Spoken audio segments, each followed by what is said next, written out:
You see this bottle everywhere. It's on your fries, your burgers, your hot dogs. It's the taste of summer cookouts. But what if I told you the original ketchup had absolutely no tomatoes? In fact, it wasn't even red. It was a salty, fermented fish sauce from ancient Asia.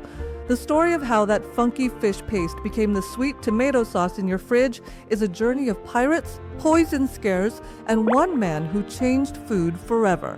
Before we go all the way back, let's look at what we have now.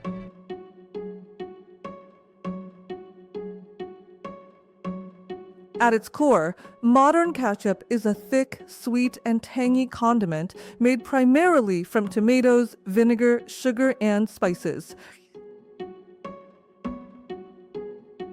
Its taste is instantly recognizable. It's a fixture in our homes and a staple of global fast food culture. But the ketchup of today is a world away from where it started. To understand how we got here, we have to go back to its very surprising roots.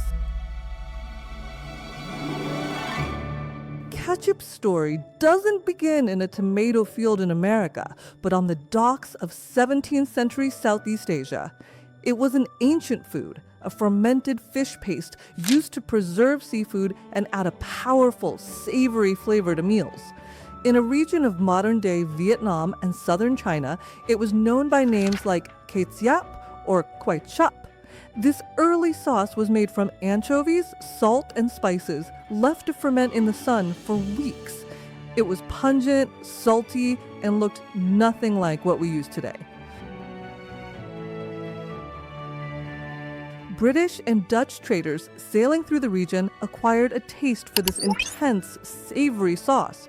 It was shelf-stable, making it perfect for long sea voyages. They brought it back to Europe not as a finished product, but as an idea, a new category of flavor that the West was eager to replicate. This brings us to the part that throws people off. Why is it still called ketchup? The name is simply the best English attempt to pronounce the original Hokkien Chinese word ketchup. But while the name stuck, the recipe went wild. Back in Europe, without access to the exact tropical ingredients, chefs got creative. They used the word ketchup to describe any dark, savory, and spicy sauce. This led to an explosion of different ketchups. There was musher ketchup, which was a favorite in Victorian England. There was walnut ketchup, oyster ketchup, and even anchovy ketchup, which was likely the closest to the original Asian fish sauce. The one ingredient none of these popular early ketchups had, the tomato.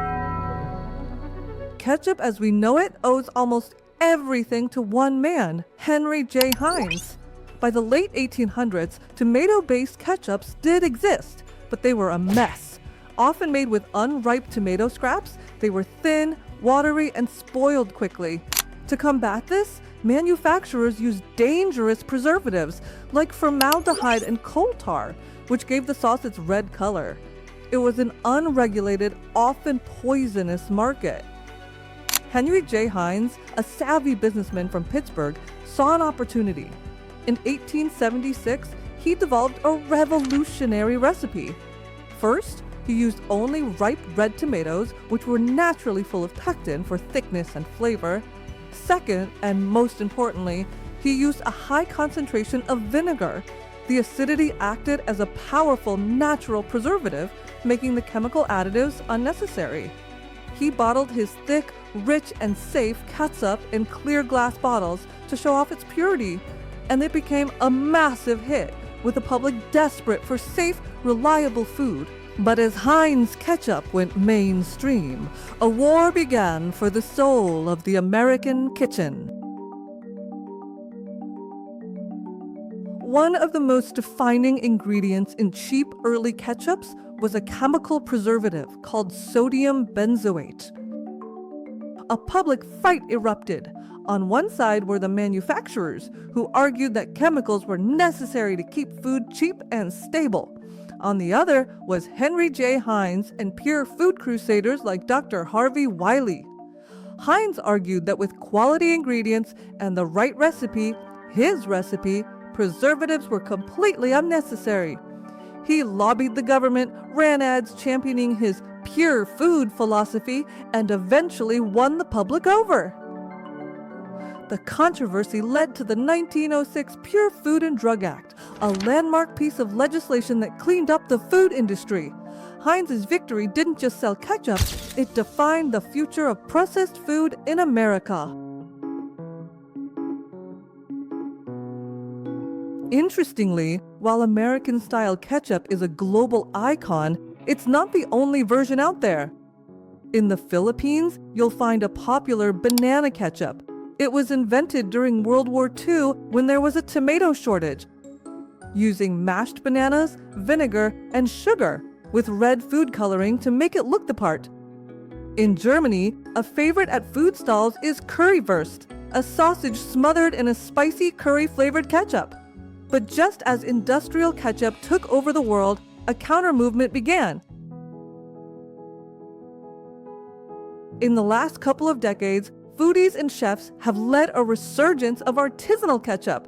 They sought to bring back quality, using organic tomatoes, unique spices like chipotle or ghost pepper, and avoiding high-fructose corn syrup. We are now living in a golden age of choice, from the classic bottle of Heinz to small-batch craft creations. So, was ketchup originally made of tomatoes? To put it simply, absolutely not. What began as a fermented fish sauce from Asia transported into a wild array of European sauces and was finally standardized into a completely different tomato-based product by an American industrialist.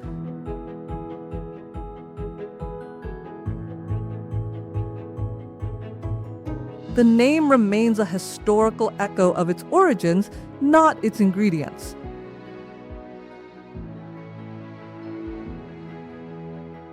So, there you have it. The strange, sweet, and storied journey of ketchup. It's not quite what it started as, but it has centuries of global trade, scientific innovation, and marketing genius behind it. It reminds us that even the simplest things, a condiment in a bottle, can have surprisingly deep and complicated roots.